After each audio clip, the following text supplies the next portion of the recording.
જામનગરમાં મેળાની જગ્યાને લઈ કોંગ્રેસનો આશ્ચર્યજનક કાર્યક્રમ। આજે મળનારી સ્ટેન્ડિંગ કમિટીની બેઠક મહિલા કોંગ્રેસનો વિરોધ।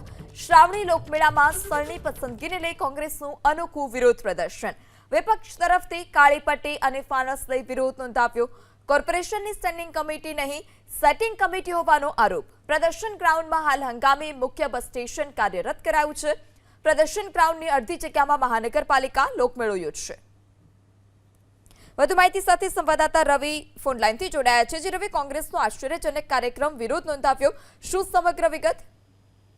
આવતીકાલથી શ્રાવણી માસનો પ્રારંભ થાય છે અને શ્રાવણી માસમાં સૌરાષ્ટ્રમાં લોકમેળાઓની પરંપરા છે, પરંતુ આ વખતે જામનગરમાં મહાનગરપાલિકા છે તે પ્રદર્શન ગ્રાઉન્ડમાં આમ તો દર વખતે મેળો યોજતી હોય છે, પરંતુ આ વખતે સ્થિતિ એવી બની છે કે જામનગરના એસટી ડેપોનું નવીનીકરણ છે તે થઈ રહ્યું છે, માટે અડધો જ ભાગ છે તે પ્રદર્શન ગ્રાઉન્ડનો એસટી વિભાગ છે તે વાપરી રહ્યો છે અને અડધા ભાગમાં છે તે મેળો, શ્રાવણી મેળો છે તે જામનગર મહાનગરપાલિકા દ્વારા યોજવામાં આવશે।